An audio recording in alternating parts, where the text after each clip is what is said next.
മക്കളെ എല്ലാവർക്കും നമസ്കാരം. Welcome to super notes. ഈ ഒരു സെഷൻ ദേവസ്വം ബോർഡ് എക്സാംസിന് വേണ്ടി മാത്രം ഫോക്കസ് ചെയ്യുന്നവർക്കുള്ളതാണ്. അതായത് അവർ ബാക്കി എക്സാംസ് ഒന്നും ഇങ്ങനെ സീരിയസ് ആയിട്ട് നോക്കുന്നില്ല. അവർ ഏത് മാത്രമേ പഠിക്കുന്നുള്ളൂ, ദേവസ്വം ബോർഡ് എക്സാം മാത്രമേ എന്ത് ചെയ്യുന്നുള്ളൂ, പഠിക്കുന്നുള്ളൂ. അവർക്ക് വേണ്ടി മാത്രമുള്ള ഒരു സെഷൻ. കാര്യം ഇത് അവർക്ക് മാത്രമേ എന്ത് ചെയ്യാൻ പറ്റത്തുള്ളൂ, കണക്ട് ചെയ്യാൻ പറ്റത്തുള്ളൂ. നോക്കുക, ഈ നോട്ടിഫിക്കേഷൻ വേണ്ടി പ്രിപ്പയർ ചെയ്ത് തുടങ്ങുന്ന എല്ലാവരുടെയും മനസ്സിനകത്ത് ഒരു ചോദ്യം വരും.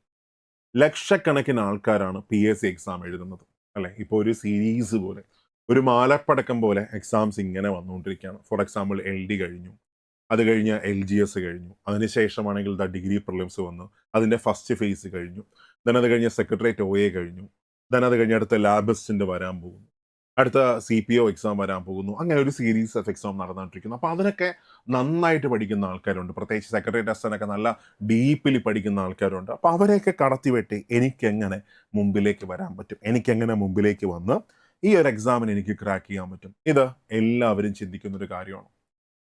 അപ്പോൾ നമുക്ക് എന്ത് ചെയ്യാം, അതിൻ്റെ ഒരു സ്ട്രാറ്റജി ഞാൻ നിങ്ങൾക്ക് പറഞ്ഞുതരാം. എങ്ങനെ അവരുടെ മൈനസ് നമുക്ക് കണ്ടെത്താം, നമുക്കതൊക്കെ എങ്ങനെ പ്ലസ് ആക്കി മാറ്റാം, അതെല്ലാം നിങ്ങൾ എന്ത് ചെയ്യുക, ഒന്ന് മനസ്സിലാക്കുക. അതിനുശേഷം മാത്രമേ നിങ്ങൾ ഈ എക്സാമിൻ്റെ പ്രിപ്പറേഷൻ എന്ത് ചെയ്യാം, നിങ്ങൾ സ്റ്റാർട്ട് ചെയ്യാം. ഓക്കെ, ഈ കാണുന്നത് നമ്മുടെ ഗുരുവായൂർ ദേവസ്വം ബോർഡ് LDCയുടെ ഒഫീഷ്യൽ ആയിട്ടുള്ള സിലബസ് ആണ്. അപ്പോൾ അവിടെ സിലബസ് നോക്കുക. സിലബസിനകത്ത് എങ്ങനെയാണ് മാർക്ക് ഡിസ്ട്രിബ്യൂഷൻ വരുന്നത്? ടോട്ടൽ 100 മാർക്കിനാണ് എക്സാം വരുന്നത്. അതിൻ്റെ 1.25 മണിക്കൂറാണ് എക്സാമിൻ്റെ സമയം വരുന്നത്. ദെൻ മാർക്ക് ഡിസ്ട്രിബ്യൂഷൻ നമ്മൾ നോക്കുകയാണെങ്കിൽ അതിനകത്ത് വരുന്ന മേഖലകൾ എങ്ങനെയൊക്കെയാണ്? ഒന്ന് GK ആണ്. നോക്കുക, GK എത്ര മാർക്കുണ്ട്? 60 മാർക്കാണ് GK വരുന്നത്. അപ്പോൾ 60 മാർക്കിനകത്ത് മേ ബി ചിലപ്പോൾ ഇങ്ങനെ ആയിരിക്കും വരുന്നത്, എന്ന് വെച്ചാൽ 55 മാർക്ക് വന്നിട്ട് GK, അത് കഴിഞ്ഞ് 5 മാർക്ക് വന്നിട്ട് IT ആയിരിക്കും. ഓക്കെ, ആ ഒരു തരത്തിലായിരിക്കും എന്ത് വരുന്നത്, ക്വസ്റ്റ്യൻസ് വരുന്നത്. അത് കഴിഞ്ഞ് മാത്സ് വന്നിട്ട് 10 മാർക്കാണ്, ഇംഗ്ലീഷ് വന്നിട്ട് 10 മാർക്കാണ്, മലയാളം വന്നിട്ട് 10 മാർക്കായിരിക്കും, IT ഞാൻ നേരത്തെ പറഞ്ഞു. അത് കഴിഞ്ഞ് സ്പെഷ്യൽ ടോപ്പിക് വന്നിട്ട് 10 മാർക്കാണ്. ഇങ്ങനെയാണ് മാർക്ക് ഡിസ്ട്രിബ്യൂഷൻ വരാൻ സാധ്യത. സോ സാധ്യത എന്നുകൊണ്ട് ഞാൻ എന്താ പറയുന്നതെന്ന് ചോദിച്ചാൽ, ഇപ്പോൾ ഒഫീഷ്യലായിട്ട് KDRB മാർക്ക് ഡിസ്ട്രിബ്യൂഷൻ പുറത്ത് വിട്ടിട്ടില്ല. ഓക്കെ, അപ്പോൾ ഇവിടെ നമ്മൾ റെഫറൻസിന് എടുക്കേണ്ടത് കഴിഞ്ഞ മലബാർ ദേവസ്വം ബോർഡ് LDCയുടെ എക്സാമാണ്. നമ്മൾ ഈ സിലബസും കഴിഞ്ഞ സിലബസും നമ്മൾ നോക്കിയാൽ ഒരു വ്യത്യാസവും കാണത്തില്ല, ഒരു വ്യത്യാസവുമില്ല. അതായത് IT എന്ന് പറയുന്നുണ്ട്, പക്ഷേ ഡീറ്റെയിൽ ആയിട്ട് സിലബസും ബാക്കിയൊന്നും പറയുന്നില്ല. അതേ സിലബസ് തന്നെയാണ് ഇവിടെ ഇട്ടേക്കുന്നത്. അവിടെ മാർക്ക് ഡിസ്ട്രിബ്യൂഷൻ ഇതേപോലെ ആയിരുന്നു. ഓക്കെ, അപ്പോൾ നോക്കുക, എന്താണ് നമ്മുടെ ഒരു പ്ലസ് പോയിന്റ് വരുന്നത്? നിങ്ങളൊന്ന് ആലോചിച്ച് നോക്കി. സെക്രട്ടറി ടെസ്റ്റിന് വേണ്ടിയിട്ട് 4 ലക്ഷം ആപ്ലിക്കൻസ് അപ്ലൈ ചെയ്തായിരുന്നു. അതിൻ്റെ അതായത് അതിൻ്റെ പ്രിലിംസിൻ്റെ 1-ാം ഘട്ടം കഴിഞ്ഞ മാസം മെയ് 24 കഴിഞ്ഞു. സെക്കൻഡ് ഫേസ് ആണെങ്കിൽ ജൂൺ 28 വരാൻ പോവുകയാണ്. ഓക്കെ, അപ്പോൾ അവിടെ നോക്കുക, ഇതിൽ അപ്ലൈ ചെയ്തേക്കുന്ന ഒരു ഭൂരിഭാഗം ആൾക്കാരും ആ എക്സാമിനൊക്കെ അപ്ലൈ ചെയ്യുന്ന ആൾക്കാരായിരിക്കും, പ്രത്യേകിച്ച് ഹിന്ദുസ് ആണെങ്കിൽ. അവിടെ പകുതി ആൾക്കാർ അവരെന്ത് ചെയ്യുന്നു, പകുതി ആൾക്കാരാണെങ്കിൽ മെയ് 24 അവരുടെ കോമ്പറ്റീഷൻ കഴിഞ്ഞു. ബാക്കി പകുതി ആൾക്കാർ അവരുടെ ഫുൾ ഫോക്കസ് എന്തിലായിരിക്കും, ഈ ഡിഗ്രി പ്രിലിംസിലായിരിക്കും. ഒരു പകുതി ആൾക്കാരെ നമുക്ക് എന്ത് ചെയ്യാം, അവിടെ അങ്ങ് നമുക്ക് ഒഴിവാക്കാൻ പറ്റും. ഓക്കെ, ഇനി അത് കഴിഞ്ഞ് ബാക്കി നോക്കുക, എന്താണ് അവരുടെ സ്ട്രോങ് ഏരിയാസ് വരുന്നത്, അവരവിടെ നന്നായിട്ട് പഠിച്ചത് ഏതൊക്കെയായിരിക്കും ഒന്ന് ആലോചിച്ച് നോക്കി. എന്തായാലും അവരെല്ലാം തന്നെ മാത്സ് നന്നായിട്ട് പഠിക്കും, അല്ലെ? മാത്സ് അവരുടെ ഒരു സ്ട്രോങ് ഏരിയ ആയിരിക്കും. ഈ 10 മാർക്ക് അവരുടെ സ്ട്രോങ് ഏരിയ ആയിരിക്കും. ഇംഗ്ലീഷ് അവരുടെ സ്ട്രോങ് ഏരിയ ആയിരിക്കും. കാരണം എക്സാമിനൊക്കെ അവർ നന്നായിട്ട് പ്രിപ്പയർ ചെയ്ത് പോകുന്ന ആൾക്കാരാണ്. ഇനി നേരെ മലയാളത്തിൽ വരുമ്പോൾ മലയാളം അവരുടെ വീക്ക് ഏരിയ ആയിരിക്കും. കാരണം എന്താണെന്ന് ചോദിച്ചാൽ, ഇതിൻ്റെ സിലബസ് എങ്ങനെയാണ് വരുന്നത്? നമ്മൾ PSC പരീക്ഷകളുടെ സിലബസ് ഫോക്കസ് ചെയ്യുകയാണെങ്കിൽ അവിടെ മലയാളം കൂടുതലും വൊക്കാബുലറിയാണ്, അല്ലെ? പണ്ടൊക്കെ ആണെങ്കിൽ ഗ്രാമർ ഉണ്ടായിരുന്നു, പക്ഷേ ഇപ്പോൾ 2020 ശേഷം നോക്കുകയാണെങ്കിൽ വൊക്കാബുലറിക്കാണ് കൂടുതൽ പ്രാധാന്യം വന്നേക്കുന്നത്. സിലബസിനകത്ത് അങ്ങനെ മാത്രമേ എന്ത് ചെയ്യുന്നുള്ളൂ, പറയുന്നുള്ളൂ. പക്ഷേ KDRBയുടെ സിലബസിനകത്തുള്ള മലയാളം എന്താണ്, ഗ്രാമറാണ്. അപ്പോൾ അവിടെ അവർ വീക്കാണ്. അത് നമ്മൾ ഫസ്റ്റ് എന്ത് ചെയ്യുക, മനസ്സിലാക്കുക. അത് കഴിഞ്ഞ് IT ആണെങ്കിലോ, IT അവർ സ്ട്രോങ് ഏരിയ ആണ്. 5 മാർക്കൊക്കെ അവർക്ക് എന്ത് ചെയ്യാൻ പറ്റും, സ്ട്രോങ് ആയിട്ട് അവർ നല്ലോണം പഠിച്ചുകൊണ്ടിരിക്കുന്ന ആൾക്കാരാണ്, പെട്ടെന്ന് തന്നെ അവർക്ക് കിട്ടും. ഓക്കെ, അതിനുശേഷം നോക്കുക, നമ്മുടെ സ്പെഷ്യൽ ടോപ്പിക്ക് നോക്കുകയാണെങ്കിൽ അവരെങ്ങനെയാണ്, വീക്കാണ് വരുന്നത്, അല്ലേ? അവർക്ക് വലുതായിട്ടൊന്നും കാര്യങ്ങളൊന്നും എന്ത് ചെയ്യത്തില്ല, വലുതായിട്ടൊന്നല്ല, ഒന്നും അറിയത്തില്ല. ഓക്കെ, അത് പ്രത്യേകിച്ച് പഠിച്ചാലേ പറ്റത്തുള്ളൂ. പ്രത്യേകിച്ച് ഹിന്ദുസൊക്കെ ആണെങ്കിൽ, ഇപ്പം മതപരമായിട്ട് നോക്കുകയാണെങ്കിൽ അവർ അവരുടെ മതവുമായിട്ടും മാത്രമല്ല ഇതേ കണക്ക് ഗ്രന്ഥങ്ങളുമായിട്ടും ബാക്കിയൊന്നും അത്ര അറ്റാച്ച്ഡ് അല്ല. അതുകൊണ്ട് തന്നെ പ്രത്യേകിച്ച് ഇതിരുന്ന് പഠിച്ചാൽ മാത്രമേ എന്ത് ചെയ്യാൻ പറ്റത്തുള്ളൂ, അവർക്ക് ഈ 10 മാർക്ക് അവർക്ക് സ്കോർ ചെയ്യാൻ പറ്റത്തുള്ളൂ. ഓക്കെ, ഇതൊക്കെ അവരുടെ എന്തായിരിക്കും, വീക്ക് ഏരിയ ആയിരിക്കും. ഇപ്പോൾ മലയാളം വീക്ക് ഏരിയ ആണ്, സ്പെഷ്യൽ ടോപ്പിക്ക് വീക്ക് ഏരിയ ആണ്. അത് കഴിഞ്ഞ് GKയിലേക്ക് പോകുമ്പോൾ നോക്കുക, GK ഇതിനകത്ത് ഒരുപാട് വീക്ക് ഏരിയാസ് ഉണ്ട്. അപ്പോൾ 60 മാർക്കാണ് GKക്ക് അത് വരുന്നത്. അതിൽ PSC അവരുടെ പഠിക്കുന്നവരുടെ സ്ട്രോങ് ഏരിയാസ് ഏതൊക്കെയാണെന്ന് ചോദിച്ചാൽ, ഫസ്റ്റ് കറണ്ട് അഫേഴ്സ് എടുക്കുകയാണ്. സോ കറണ്ട് അഫേഴ്സ് എടുക്കുമ്പോൾ ഡിഗ്രി പ്രിലിംസിനകത്ത് എന്തില്ല, കറണ്ട് അഫേഴ്സ് സിലബസിനകത്ത് പറയുന്നില്ല.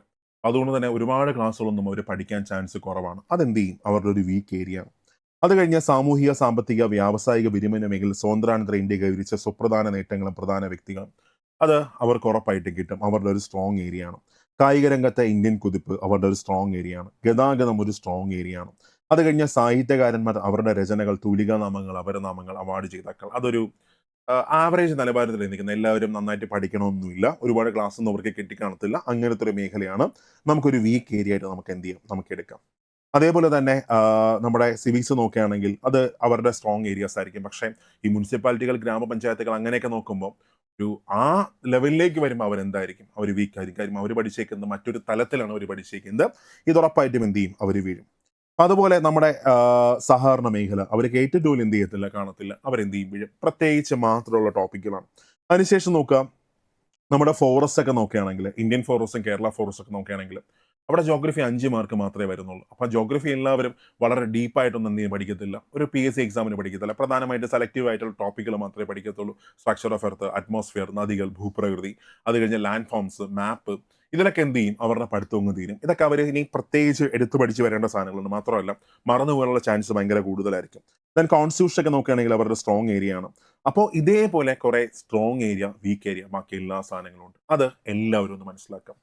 അപ്പൊ ഇതിനകത്ത് നോട്ടിഫിക്കേഷൻ വന്നിട്ട് 2 മാസം അല്ലെങ്കിൽ 2 മാസം ആ റേഞ്ചൊക്കെ മാത്രമേ എന്ത് ആയിട്ടുള്ളൂ. അപ്പോൾ ഇതാരും പ്രതീക്ഷിച്ചൊരു നോട്ടിഫിക്കേഷനും അല്ല, അല്ലെ? ആരെങ്കിലും പ്രതീക്ഷിച്ചായിരുന്നു ഇത്ര പെട്ടെന്ന് നോട്ടിഫിക്കേഷൻ വരുന്ന? ആരും പ്രതീക്ഷിച്ചില്ല. അതായത് വർഷങ്ങൾ കൊണ്ട് ഈ നോട്ടിഫിക്കേഷൻ ദാ വരുന്നു അങ്ങനെ പറഞ്ഞുകൊണ്ട് നിൽക്കായിരുന്നു. പക്ഷെ എന്ത് ചെയ്തിട്ടില്ല, വന്നിട്ടില്ല.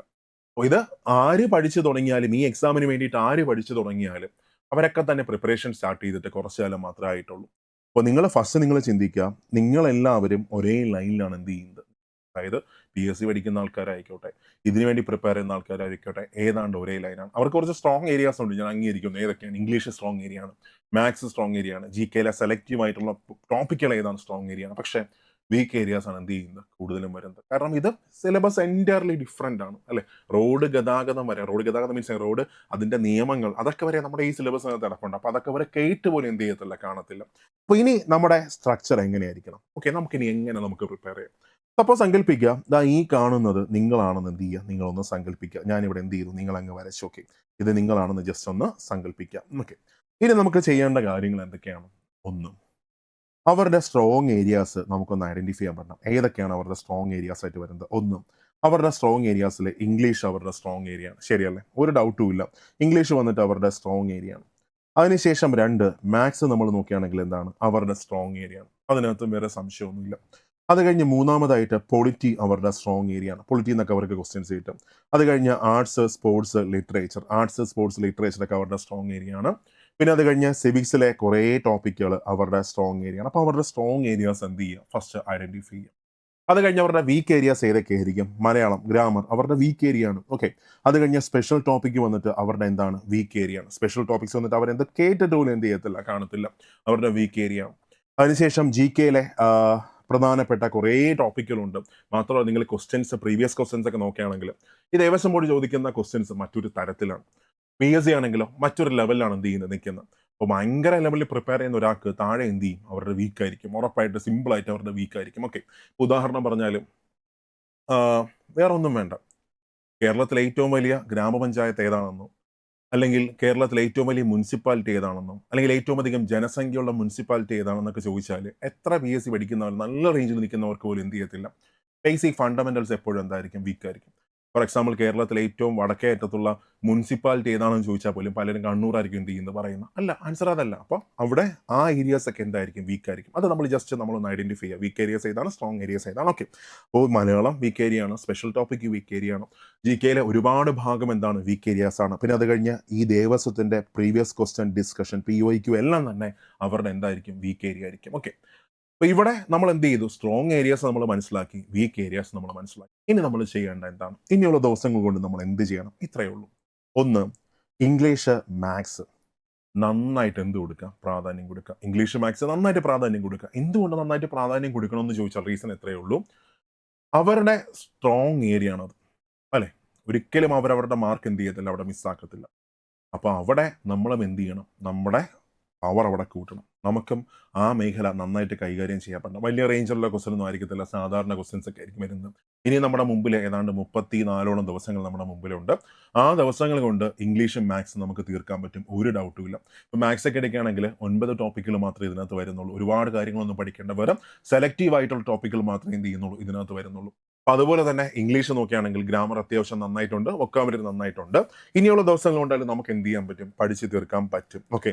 അപ്പോൾ അവരവിടെ മാർക്ക് സ്കോർ ചെയ്യുമ്പോൾ ഇവിടെ നമ്മുടെ കഴിവ് കൂട്ടി കൂടുതൽ പഠിച്ച് നമുക്കും എന്ത് ചെയ്യാൻ പറ്റണം? മാർക്ക് നമുക്ക് കൂട്ടാൻ പറ്റണം. സ്കോർ നമുക്ക് കൂട്ടാൻ പറ്റണം. അപ്പോൾ നമുക്ക് എന്ത് ചെയ്യാൻ പറ്റും? അവിടെ ഈക്വലാക്കി നമുക്ക് നിർത്താം. സോ ഇംഗ്ലീഷ്, മാത്സ് അവരുടെ സ്ട്രോങ് ഏരിയാസ് എന്ത് ചെയ്തു? നമ്മൾ വെട്ടിയായിരുന്നു അല്ലേ? അത് കഴിഞ്ഞ് പൊളിറ്റി നോക്കുകയാണെങ്കിൽ ഇവിടെ പൊളിറ്റി കുറച്ച് ടോപ്പിക്കുകൾ മാത്രമേ എന്ത് ചെയ്യുന്നുള്ളൂ പറയുന്നുള്ളൂ. വളരെ കുറച്ച് കാര്യങ്ങൾ മാത്രമേ പൊളിറ്റിക്കകത്ത് പറയുന്നുള്ളൂ. ഏതൊക്കെയാണ്? ഒന്ന് ഫോർമേഷൻ ഓഫ് കോൺസ്റ്റിറ്റ്യൂഷൻ, ആമുഖം. അത് കഴിഞ്ഞ് മൗലിക അവകാശങ്ങൾ, മൗലിക കടമകൾ, ദേശീയഗാനം, ദേശീയഗീതം. ഇതൊക്കെ ഒന്ന് ആഞ്ഞ് ശ്രമിച്ചാൽ 2 ദിവസങ്ങൾ കൊണ്ട് നമുക്ക് എന്ത് ചെയ്യാൻ പറ്റും? പഠിച്ച് തീർക്കാൻ പറ്റും. അതിലെ ക്വസ്റ്റ്യൻസ് നമുക്ക് എന്ത് ചെയ്യാൻ പറ്റും? നമുക്ക് തീർക്കാൻ പറ്റും. ഓക്കെ. ഇനി ആർട്സ്, സ്പോർട്സ്, ലിറ്ററേച്ചർ ആണെങ്കിൽ ഇതിനകത്തുള്ള മേഖലകളിൽ കൂടുതൽ പ്രാധാന്യം വരുന്നത് ഓരോ സ്ഥാപനങ്ങളുടെ ആസ്ഥാനം. അപ്പോൾ അതുപോലെ തന്നെ ഇപ്പോൾ ഇന്ന കൾച്ചറൽ സെന്ററിന്റെ ആസ്ഥാനം എവിടെയാണ്, അതേപോലുള്ള കുറേ ടോപ്പിക്കുകൾക്ക് ഇവിടെ പ്രാധാന്യമുണ്ട്. ആ ടോപ്പിക്കുകൾ ഐഡന്റിഫൈ ചെയ്താൽ അത് കൂടുതൽ പഠിച്ചാൽ അവിടെ നമുക്ക് അവരെക്കാളും കൂടുതൽ എന്ത് കിട്ടും? നമുക്ക് അഡ്വാൻറ്റേജ് നമുക്ക് കിട്ടും. പിന്നെ അത് കഴിഞ്ഞ് സിവിക്സ് ആണ്. സിവിക്സ് നമുക്ക് എന്ത് ചെയ്യാൻ പറ്റും? പഠിച്ച് തീർക്കാൻ പറ്റും. അപ്പോൾ അതിനകത്ത് ഒരു ഡൗട്ടും ഇല്ല. അപ്പോൾ അവരുടെ സ്ട്രോങ് ഏരിയാസ് ഒക്കെ നമ്മൾ എന്ത് ചെയ്യുന്നു? ഫസ്റ്റ് നമ്മൾ കവർ ചെയ്തു. ഇനി ഏറ്റവും പ്രധാനപ്പെട്ട കാര്യം, അപ്പോൾ നമ്മൾ എന്താണ്? ഈക്വലായി. അവരും നമ്മളും തമ്മിൽ ഈക്വലായി. ഇപ്പോൾ ഞാൻ ഈ പറയുന്ന എല്ലാം ഈ തിയററ്റിക്കലിയാണ്. പ്രാക്ടിക്കലി ഇതിനൊക്കെ കൊണ്ടുവരണമെങ്കിൽ എന്ത് വേണം? ഒരുപാട് എഫേർട്ട് വേണം. എനിക്ക് പറയാൻ ഭയങ്കര എളുപ്പമാണ്. എനിക്ക് നന്നായിട്ട് അറിയാം. ഒരു സ്ട്രാറ്റജി പറയാനായിട്ട് ഭയങ്കര എളുപ്പമാണ്. പക്ഷെ അവിടെ ഇംപ്ലിമെന്റേഷനിലാണ് ഏറ്റവും വലിയ പാട് നടക്കുന്നത്. ഇപ്പോൾ എനിക്ക് 100 ആശയങ്ങൾ എനിക്ക് എന്ത് ചെയ്യാൻ പറ്റും? പറയാൻ പറ്റും. പക്ഷേ അതിലൊരെണ്ണം നടത്തി കാണിക്കാൻ എന്താണ്? അത് ബുദ്ധിമുട്ട് തന്നെയാണ്. അപ്പോൾ അവിടെ ആ നടത്തി കാണിക്കാനുള്ള ബുദ്ധിമുട്ടാണ് എന്ത് ചെയ്യേണ്ടത്? നിങ്ങൾ ചൂസ് ചെയ്യേണ്ടത്. കാരണം ആവശ്യം ആരുടെയാണ്? നിങ്ങളുടെയാണ്. ബേസിക്കലി അത്രയേ ഉള്ളൂ. ഇനി അവരുടെ വീക്ക് ഏരിയാസിലേക്ക് വരിക. ഒരാൾക്ക് എപ്പോഴും അയാളുടെ സ്ട്രോങ് ഏരിയയിൽ വർക്ക് ചെയ്യാൻ ഭയങ്കര ഇഷ്ടമാണ്. പക്ഷെ വീക്ക് ഏരിയയിൽ എന്ത് ചെയ്യത്തില്ല? ആരും വരത്തില്ല. അവിടെയാണ് നമ്മുടെ ബുദ്ധി അവിടെ പ്രവർത്തിക്കേണ്ടത്. അപ്പോൾ നോക്കുക, ഫസ്റ്റ് പ്രയോറിറ്റി എന്തിനു കൊടുക്കുക? സ്പെഷ്യൽ ടോപ്പിക്കിന് കൊടുക്കുക. അപ്പോൾ നമ്മളിപ്പോൾ അവരുടെ സ്ട്രോങ് ഏരിയാസിലെല്ലാം നമ്മൾ എന്ത് ചെയ്തു? നന്നായിട്ട് വർക്ക് ചെയ്തു. ഇനി ഫസ്റ്റ് നമ്മുടെ പ്രിഫറൻസ് ഏതിന് കൊടുക്കണം? സ്പെഷ്യൽ ടോപ്പിക്കിന് കൊടുക്കണം. 1-2 മാർക്കല്ല, 10 മാർക്ക് കിടപ്പുണ്ട്. ചിലപ്പോൾ മാർക്ക് ഡിസ്ട്രിബ്യൂഷൻ ഇല്ലാത്തതുകൊണ്ട് തന്നെ 15 മാർക്ക് എന്ത് ചെയ്യാം? മേ ബി വരാം. ഒരു കുഴപ്പമില്ല. അപ്പോൾ അവിടെ സെലക്റ്റീവ് ആയിട്ടുള്ള ടോപ്പിക്കുകളുണ്ട്. ആ ടോപ്പിക് എല്ലാ ദിവസവും ഒരു ടോപ്പിക് വെച്ച് പഠിച്ച് പോയാൽ പോലും ഒരു 20 ദിവസം കൊണ്ട് നമുക്ക് എന്ത് ചെയ്യാൻ പറ്റും? അല്ലെങ്കിൽ ഒരു 15 ദിവസം കൊണ്ട് നമുക്ക് എന്ത് ചെയ്യാൻ പറ്റും? സ്പെഷ്യൽ ടോപ്പിക്ക് നമുക്ക് പഠിച്ചു തീർക്കാൻ പറ്റും. ഒരുപാട് പ്രീവിയസ് ക്വസ്റ്റ്യൻസ് നമുക്ക് എന്ത് ചെയ്യാൻ പറ്റും? ചെയ്യാൻ പറ്റും. സോ നമ്മൾ അവരെക്കാളും ഫസ്റ്റ് അഡ്വാൻറ്റേജ് നമ്മൾ എന്ത് ചെയ്തു? കൂട്ടിയെടുത്തു. നമ്മൾ ഒരല്പം എന്ത് ചെയ്തു? മേലിലോട്ടെത്തി. അതിനുശേഷം മലയാളം ഗ്രാമറിലേക്ക് വരുമ്പോൾ അതും ഭംഗിയായിട്ട് എന്ത് ചെയ്യുക? പഠിക്കാം. അവിടെയും നമുക്ക് എത്ര മാർക്ക്? അവിടെ 10ന് 10 മാർക്കൊന്നും ആർക്കും കിട്ടത്തില്ല. പക്ഷെ അവരെക്കാളും മാർക്ക് നമുക്ക് എന്ത് ചെയ്യാൻ പറ്റും? ഇവിടെ കൂട്ടി നമുക്ക് എടുക്കാൻ പറ്റും. അത് കഴിഞ്ഞാൽ GK സെലക്റ്റീവ് ആയിട്ടുള്ള ടോപ്പിക്കുകൾ സത്യത്തിൽ അവർക്ക് അറിയത്തില്ല ഏതൊക്കെയാണ് പ്രധാനപ്പെട്ട ടോപ്പിക്കുകളെന്ന്. പക്ഷേ നിങ്ങൾ ആ ടോപ്പിക് എന്ത് ചെയ്യുക? ഐഡന്റിഫൈ ചെയ്യുക. ആ ടോപ്പിക്കുകൾ നിങ്ങൾ ഐഡന്റിഫൈ ചെയ്യുക. ഇതിന് മുമ്പ് നമ്മളൊരു വീഡിയോ ചെയ്തിട്ടുണ്ട്. ആദ്യം പഠിക്കേണ്ട 50 ടോപ്പിക്കുകൾ, ഒരു സ്റ്റഡി പ്ലാൻ, അതെല്ലാം നമ്മൾ ചെയ്തിട്ടുണ്ട്. അപ്പോൾ അത് കണ്ടാൽ പ്രധാനപ്പെട്ട ടോപ്പിക്സും ബാക്കിയെല്ലാം നിങ്ങൾക്ക് എന്ത് ചെയ്യാൻ പറ്റും? അറിയാൻ പറ്റും. ആ ടോപ്പിക്കുകൾക്ക് എന്ത് കൊടുക്കാം? പ്രയോറിറ്റി കൊടുക്കുക. ബാക്കി ആരും തന്നെ പ്രീവിയസ് ക്വസ്റ്റ്യൻസോ മോക്ക് ക്വസ്റ്റ്യൻസോ ഒന്നും ചെയ്യത്തില്ല. പക്ഷേ നിങ്ങൾക്ക് എന്ത് ചെയ്യാൻ പറ്റും? അതെല്ലാം ചെയ്യാൻ പറ്റും. അവിടെ നമ്മൾ എന്ത് ചെയ്തു? അഡ്വാൻറ്റേജ് നമ്മൾ എടുത്തു. ഈ ഒരു സ്ട്രാറ്റജി അപ്ലൈ ചെയ്താൽ, അതായത് സ്ട്രാറ്റജി ഇത്രയേ ഉള്ളൂ. അവരുടെ സ്ട്രോങ് ഏരിയാസ് നമ്മൾ എന്ത് ചെയ്യുക? അടിപൊളിയായിട്ട് നമ്മൾ സ്ട്രോങ് ആക്കുക. അവരുടെ വീക്ക് ഏരിയാസിൽ നമ്മൾ എന്ത് ചെയ്യുക? കൂടുതൽ എഫേർട്ട് കൊടുത്തിട്ട് നമ്മളും എന്ത് ചെയ്യുക? മെയിനിലോട്ട് കയറി വരിക. ഇത്രയേ ഉള്ളൂ സിംപ്ലി ബേസിക്കലി സ്ട്രാറ്റജി. ഓക്കെ. അപ്പോൾ ഈ തരത്തിൽ നിങ്ങളുടെ പ്രിപ്പറേഷൻ നിങ്ങൾ എന്ത് ചെയ്യണം? നിങ്ങൾ കൊണ്ടുപോകണം. അപ്പോൾ അത് പഠിക്കുമ്പോൾ നിങ്ങൾക്കൊരു സ്ട്രോങ് ആയിട്ടൊരു മോട്ടിവേഷൻ വേണം അല്ലേ? അല്ലാതെ നമുക്ക് ഒരിക്കലും എന്ത് ചെയ്യാൻ പറ്റത്തില്ല? ഇതിനെ ചേസ് ചെയ്യാൻ പറ്റത്തില്ല. ചേസ് ചെയ്യുന്ന ഭയങ്കര ബുദ്ധിമുട്ടാണ്. എനിക്ക് വേണമെങ്കിൽ ഒരു ദിവസം ഭയങ്കര എഫേർട്ട് കൊടുക്കാൻ പറ്റും, 2 ദിവസം ഭയങ്കര എഫേർട്ട് കൊടുക്കാൻ പറ്റും, 3 ദിവസം ഭയങ്കര എഫേർട്ട് കൊടുക്കാൻ പറ്റും. പക്ഷെ 4ാമത്തെ ദിവസം 5ാമത്തെ ദിവസം ഞാൻ എന്ത് ചെയ്യും? ഞാൻ വീഴും. മനുഷ്യനാണ്, അങ്ങനെയാണ്. പക്ഷേ ഇവിടെ നമ്മൾ വീഴാൻ പാടില്ല. ജോലി നമ്മുടെ മാത്രം ആവശ്യമാണ്. ഇപ്പോൾ ഉദാഹരണം പറഞ്ഞാൽ ഞാൻ എൻ്റെ കേസ് എടുക്കുകയാണെങ്കിൽ അന്താരാഷ്ട്ര മടിയനാണ്. അപ്പോൾ ഇവിടെ ഞാൻ നമ്മുടെ ക്ലാസ്സും ബാക്കിയെല്ലാം ഓക്കെ ഒരു ആഴ്ചയിൽ ഒരു 4 ദിവസമൊക്കെ നല്ല ഹൈ ആയിട്ട് കൊണ്ടുപോയിട്ട് 5ാമത്തെ ദിവസം ഞാൻ എന്ത് ചെയ്യും? തളരും. അങ്ങനെ നിർത്തും. ഒരു ദിവസം ബ്രേക്ക് കൊടുക്കും, അടുത്ത് വീണ്ടും റീസ്റ്റാർട്ട് ചെയ്യും. പക്ഷേ ഇവിടെ നിങ്ങൾ റീസ്റ്റാർട്ട് ചെയ്യരുത്. അതായത് എങ്ങനെ? ഇനി ദിവസങ്ങളില്ല ബ്രേക്ക് കൊടുക്കാനോ ബാക്കി ഒന്നിനും ഒരു ദിവസങ്ങളില്ല. അപ്പോൾ ഒരു ഹൈ മോട്ടിവേറ്റഡ് ആയിട്ട് നമ്മൾ ഇരിക്കണം. എങ്ങനെയാണ് നമുക്ക് മോട്ടിവേറ്റഡ് ആയിട്ട് നമുക്ക് ഇരിക്കാൻ പറ്റും? സിംപ്ലി ഇത്രയേ ഉള്ളൂ. എന്താണ് ഈ ജോലിയുടെ പ്രസക്തി എന്ന് ഫസ്റ്റ് നമ്മളൊന്ന് മനസ്സിലാക്കണം. നമുക്ക് എന്തുകൊണ്ട് ഞാൻ ഈ എക്സാമിനെ ചേസ് ചെയ്യണം? ഇതാണ് നമ്മൾ ഫസ്റ്റ് ചിന്തിക്കേണ്ടത്. മക്കളെ റീസൺ ഇത്രയേ ഉള്ളൂ. ഒന്നേ ഉള്ളൂ റീസൺ. ഒന്നും ഞാൻ എപ്പോഴും പറയുന്ന റീസണാണ്. ഇനി അങ്ങോട്ട് വരാൻ പോകുന്ന പ്രധാനപ്പെട്ട നോട്ടിഫിക്കേഷൻസ് ഏതൊക്കെയാണ്? ഇനി അങ്ങോട്ട് വരാൻ പോകുന്ന പ്രധാനപ്പെട്ട നോട്ടിഫിക്കേഷൻസ് ആണ്. ഒന്ന് കമ്പനി ബോർഡ് അസിസ്റ്റൻ്റ് ആണല്ലേ, കമ്പനി ബോർഡ് അസിസ്റ്റൻ്റ് നോട്ടിഫിക്കേഷൻ വരും. അടുത്ത കമ്പനി ബോർഡ് LGS നോട്ടിഫിക്കേഷൻ വരും. അത് കഴിഞ്ഞ് VFAയുടെ വില്ലേജ് ഫീൽഡ് അസിസ്റ്റൻ്റ് നോട്ടിഫിക്കേഷൻ വരും. ബിവറേജ് LD നോട്ടിഫിക്കേഷൻ വരും. അത് കഴിഞ്ഞ് അടുത്ത യൂണിവേഴ്സിറ്റി LGS നോട്ടിഫിക്കേഷൻ വരാം. ഒന്നും അപ്ഡേറ്റ് ഒന്നും ആയിട്ടില്ല, വന്ന് പോയാൽ പോയി. ഓക്കെ, അതേപോലെ തന്നെ എക്സൈസ് ഇൻസ്പെക്ടർ നോട്ടിഫിക്കേഷൻ വരും. അത് കഴിഞ്ഞ് ജയിലർ നോട്ടിഫിക്കേഷൻ വരും. അങ്ങനെ ഒരുപാട് നോട്ടിഫിക്കേഷൻസ് ഇതാ എത്താൻ പോകുക. ഈ വർഷം ലാസ്റ്റ് വരും. ഓക്കെ, യൂണിവേഴ്സിറ്റി അസിസ്റ്റൻ്റ് നോട്ടിഫിക്കേഷൻ വരും. അങ്ങനെ ഒരുപാട് നോട്ടിഫിക്കേഷൻ PSയുടെ ഭാഗത്ത് നിന്ന് വരാൻ പോവുകയാണ്. മക്കളെ, ഇതിനൊക്കെ നിങ്ങൾ പഠിച്ചു തുടങ്ങിയ ഈ നോട്ടിഫിക്കേഷൻ വരുന്നത് 2025 ഡിസംബറിന് മുമ്പ്, നവംബർ ഡിസംബറിൽ നോട്ടിഫിക്കേഷൻ പ്രതീക്ഷിക്കാം. ഇതിൻ്റെ എക്സാം എപ്പോൾ കാണും? 2026 ഒരു ഏപ്രിൽ മാസത്തിലെ പ്രിലിംസും ഒരു ഒക്ടോബർ മാസമൊക്കെ ആകുമ്പോൾ ഇതിൻ്റെ മെയിൻ സെക്കൻഡ് ഡിഗ്രി ലെവലിൻ്റെ ഒക്കെ മെയിൻസ് കിടക്കും. അതിനുശേഷം ഇതിൻ്റെ റാങ്ക് ലിസ്റ്റ് എപ്പോൾ വരും? ഇതിൻ്റെ റാങ്ക് ലിസ്റ്റ് 2027 ഏപ്രിൽ മുതൽ ഓരോ എക്സാമിൻ്റെ റാങ്ക് ലിസ്റ്റായിട്ട് അങ്ങോട്ട് വന്നു തുടങ്ങും അല്ലേ? ഇതാണ് അവസ്ഥ.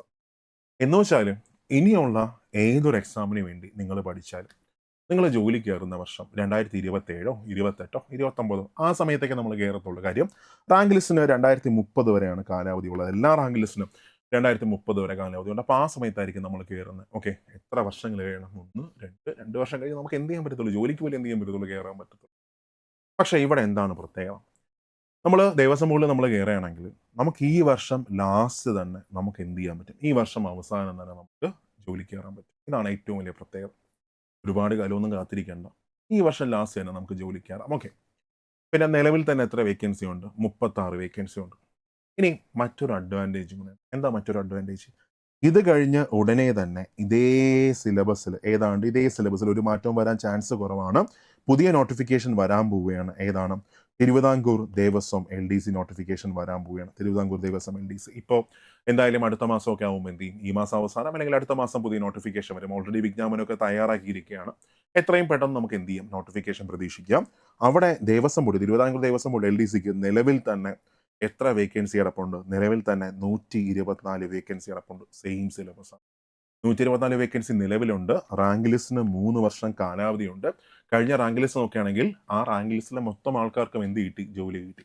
കാരണം തിരുവിതാംകൂർ ദേവസ്വം ബോർഡ് ഒരു പ്രത്യേകതയാണ്. അങ്ങ് തെക്ക് കളിയിക്കാവളം മുതൽ വടക്ക് എറണാകുളം ജില്ലയിലെ വടക്കൻ പറവൂർ വരെയുള്ള മുഴുവൻ ക്ഷേത്രങ്ങളും വരുന്നത് ആരുടെ കീഴിലാണ്? തിരുവിതാംകൂർ ദേവസ്വം ബോർഡിന്റെ കീഴിലാണ് വരുന്നത്. അപ്പം അതുകൊണ്ട് തന്നെ നമ്പർ ഓഫ് വേക്കൻസി എന്ത് ചെയ്യും? നിലവിൽ വേക്കൻസി ഉണ്ട്. അടുത്ത് വീണ്ടും എന്ത് ചെയ്യും? ഇതിൻ്റെ ഒരട്ടിയും കൂടെ ഒക്കെ ഏതാണ്ട് നമുക്ക് എന്ത് ചെയ്യാം? നമുക്ക് പ്രതീക്ഷിക്കാം. ഓക്കെ, കാര്യം കഴിഞ്ഞ റാങ്ക് ലിസ്റ്റ് 2024 ഡിസംബർ 31 എന്ത് ചെയ്തത്? അതിൻ്റെ കഴിഞ്ഞത്. അപ്പോൾ സെയിം സിലബസിൽ മറ്റൊരു എക്സാം വരുന്നുണ്ട്. നിലവിൽ ഒരു എക്സാം കിടപ്പുണ്ട്. അവിടെ അതുപോലെ LD മാത്രമല്ല വരുന്നത്, പിയൂൺ പോസ്റ്റുകളുണ്ട്, കഴകം പോസ്റ്റുകളുണ്ട്. അതൊക്കെ തന്നെ എന്ത് ചെയ്യാൻ പറ്റും? അവർക്കെല്ലാം അപ്ലൈ ചെയ്യാൻ പറ്റും. ഓക്കെ, സോ തിങ് എന്ന് പറഞ്ഞാൽ ഇത്രയേ ഉള്ളൂ. ബേസിക്കലി നമ്മൾ ഐഡൻറ്റിഫൈ ചെയ്യുക നമ്മുടെ സ്ട്രോങ് ഏരിയാസ്, വീക്ക് ഏരിയാസ്, അതിനു വേണ്ടി വർക്ക് ചെയ്യുക. എന്താണ് എക്സാമിന് ഇമ്പോർട്ടൻസ് എന്ന് മനസ്സിലാക്കുക. ആ ഇമ്പോർട്ടൻസ് ഫസ്റ്റ് മനസ്സിൽ വെച്ചിട്ട് വേണം നമ്മുടെ പ്രിപ്പറേഷൻ നമ്മൾ സ്റ്റാർട്ട് ചെയ്യാനായിട്ട്. അപ്പോൾ എന്ത് ചെയ്യത്തില്ല? ബോറടിക്കത്തില്ല. നമ്മളെപ്പോഴും മോട്ടിവേറ്റഡ് ആയിട്ട് നിൽക്കും. കാരണം ഈ വർഷം അവസാനം നമുക്ക് എന്ത് ചെയ്യാൻ പറ്റും? ജോലിക്ക് കയറാൻ പറ്റും. ഇപ്പോൾ തിരുവിതാംകൂർ LDC ആണെങ്കിലും ഈ വർഷം അവസാനം അല്ലെങ്കിൽ അടുത്ത വർഷം നമുക്ക് എന്ത് ചെയ്യാം? ജോലിക്ക് കയറാം. വളരെ പെട്ടെന്ന് സർവീസിലേക്ക് കയറാം. ഇതാണ് പ്രത്യേകത. ഓക്കെ, അപ്പോൾ ഇത് നിങ്ങളുടെ മനസ്സിൽ വെച്ചാൽ നിങ്ങൾക്ക് അടിപൊളിയായിട്ട് എന്ത് ചെയ്യാൻ പറ്റും? പഠിക്കാൻ പറ്റും. അങ്ങനെ ഇങ്ങനെ ഒരു സ്ട്രാറ്റജി നിങ്ങൾ എന്ത് ചെയ്തോ? ഫോളോ ചെയ്തോ. ആ 50 ടോപ്പിക്കുകൾക്ക് ഞാൻ തന്നേക്കുന്ന 50 ടോപ്പിക്കുകൾക്ക് പ്രയോറിറ്റി കൊടുത്തു. നമ്മൾ ഡിഗ്രി പ്രിലിംസിനും ഒരു പ്രധാനപ്പെട്ട 50 ടോപ്പിക്കൽ കൊടുത്തിട്ടുണ്ടായിരുന്നു. ക്വസ്റ്റ്യൻസ് മൊത്തം എവിടെ നിന്നാണ് വന്നത്? അതിൽ നിന്നാണ് വന്നത്. അപ്പോൾ അതിന് വലിയ കഴിവൊന്നും വേണ്ട ടോപ്പിക്ക് ഐഡൻറ്റിഫൈ ചെയ്യാനായിട്ട്. എന്താണ് കഴിവ്? പഴയ പ്രീവിയസ് ക്വസ്റ്റ്യൻസ് മൊത്തം നോക്കുക, ഏതൊക്കെ ടോപ്പിക്കിൽ നിന്ന് കൂടുതൽ ക്വസ്റ്റ്യൻസ് ആവർത്തിച്ചിരിക്കുന്നു ആ ടോപ്പിക്കിൽ പറയുക. അത്രയേ ഉള്ളൂ. അല്ലാതെ ഒരു ദിവ്യ സൃഷ്ടിയോ അല്ലെങ്കിൽ ദിവ്യ ഇതോ ഒന്നുമില്ല. സിംപിളി ഇത്രയേ ഉള്ളൂ. പഴയ ക്വസ്റ്റ്യൻ പേപ്പറിൽ മൊത്തം അനലൈസ് ചെയ്താൽ എപ്പോഴും ക്വസ്റ്റ്യൻസ് വരുന്ന ടോപ്പിക്കിൽ നമുക്ക് എന്ത് ചെയ്യാൻ പറ്റും? അറിയാൻ പറ്റും. അത്രയേ ഉള്ളൂ. ആ ടോപ്പിക്കൽക്ക് എന്ത് കൊടുക്കുക? നിങ്ങൾ പ്രയോറിറ്റി കൊടുക്കുക. ഈ എക്സാമിനെ ശ്രമിച്ചാൽ ഈസി ആയിട്ട് ക്രാക്ക് ചെയ്യാം. അപ്പോൾ മനസ്സിലാക്കേണ്ട ഒരു കാര്യം ചുരുക്കി പറഞ്ഞാൽ എത്രയേ ഉള്ളൂ. എല്ലാവരും ഒരേ ലൈനിലാണ് എന്ത് ചെയ്യുന്നത്? എല്ലാവരും നിൽക്കുന്നത്. A നിൽക്കുന്ന ഒരു ലൈനിലാണ്, B നിൽക്കുന്ന ഒരു ലൈനിലാണ്, C നിൽക്കുന്ന ഒരു ലൈനിലാണ്, D നിൽക്കുന്ന ഒരു ലൈനിലാണ്. സോ ആരാണോ കൂടുതൽ എഫേർട്ട് കൊടുക്കുന്നത്, ആരാണോ കൂടുതൽ സമയം ഇരുന്ന് പഠിക്കുന്നത്, അവരെന്ത് ചെയ്യും? ബാക്കിയുള്ളവരെക്കാളും മുമ്പോട്ട് പോകും. അപ്പോൾ കൂടുതൽ സമയം ഇൻവെസ്റ്റ് ചെയ്യുക, നന്നായിട്ട് വർക്ക് ചെയ്തോ, നന്നായിട്ട് പഠിച്ചോ. ഈ ജോലി ആർക്കായിരിക്കും? നിങ്ങൾക്കായിരിക്കും. നിങ്ങളാണ് ഏറ്റവും നന്നായിട്ട് പഠിക്കുന്നതെങ്കിൽ ഉറപ്പാണ് റിസൾട്ട് ആർക്ക് തന്നെയാണ്? നിങ്ങൾക്ക് തന്നെയാണ്. ഓക്കെ, അപ്പോൾ അങ്ങനെ നിങ്ങൾ എന്ത് ചെയ്യുക? നിങ്ങളും ചിന്തിച്ചോ, നന്നായിട്ട് എന്നിട്ട് അതിനുവേണ്ടി വർക്ക് ചെയ്തു. ഓക്കെ, അപ്പോൾ നമ്മൾ സൂപ്പർ നോട്ട്സ് ഒരു ക്രാഷ് ബാച്ച് നമ്മൾ സ്റ്റാർട്ട് ചെയ്തിട്ടുണ്ട്. ഇതിന് വേണ്ടിയിട്ട് ഗുരുവായൂർ ദേവസ്വം ബോർഡ് LDCക്ക് ആയിട്ട് ഒരു ക്രാഷ് ബാച്ച് നമ്മൾ സ്റ്റാർട്ട് ചെയ്തിട്ടുണ്ട്. ഇപ്പോൾ നിങ്ങൾക്ക് ജോയിൻ ചെയ്യാം. അതായത് എത്രയും വളരെ പെട്ടെന്ന് തന്നെ നമ്മൾ ബാച്ച് ക്ലോസ് ചെയ്യും. കാര്യം എന്ന് വെച്ചാൽ ഇപ്പോൾ തന്നെ ഏതാണ്ട് 500-നടുത്ത് എന്ത് ചെയ്തു? പിള്ളേർ മൊത്തം വന്നായിരുന്നു. അപ്പോൾ കൂടുതലായാലും നമുക്ക് എന്ത് ചെയ്യാൻ പറ്റത്തില്ല, നോക്കാൻ പറ്റത്തില്ല. സോ വളരെ പെട്ടെന്ന് നമ്മളിത് ആ ബാച്ച് ക്ലോസ് ചെയ്യും. അപ്പോൾ പെട്ടെന്ന് തന്നെ എന്ത് ചെയ്യുക, ജോയിൻ ചെയ്യാം. ഞാൻ നമ്മൾ സ്റ്റാർട്ട് ചെയ്തിട്ടുള്ളൂ. വെറും 1499 രൂപ മാത്രമേ കോഴ്സ് ഫീ ആയിട്ട് വരുന്നുള്ളൂ. ഓക്കെ, മാത്രമല്ല തിരുവിതാംകൂർ ദേവസ്വത്തിന് വേണ്ടിയിട്ട് നമ്മളൊരു ലോങ് ടേം ബാച്ച് നമ്മൾ സ്റ്റാർട്ട് ചെയ്യാൻ പോവുകയാണ്. അപ്പോൾ അതിൽ നിങ്ങൾക്ക് ജോയിൻ ചെയ്യാം. സോ ജോയിൻ ചെയ്യാനായിട്ട് എന്തെങ്കിലും ഡൗട്ട് ഉണ്ടെങ്കിൽ ഈ നമ്പറിൽ കോൺടാക്ട് ചെയ്യുക. 8281223366. ഓക്കെ, ഈ നമ്പറിൽ കോൺടാക്ട് ചെയ്യാം. അവർ ഫുൾ കാര്യങ്ങൾ നിങ്ങൾക്ക് പറഞ്ഞു തന്ന് ബാച്ചിലേക്ക് നിങ്ങൾക്ക് ജോയിൻ ചെയ്യാൻ പറ്റും. ഓക്കെ, അപ്പോൾ നന്നായിട്ട് വർക്ക് ചെയ്തോ. നമുക്ക് എന്ത് ചെയ്യാം, നമുക്ക് ക്ലാസ്സിൽ കാണാം. Thank you.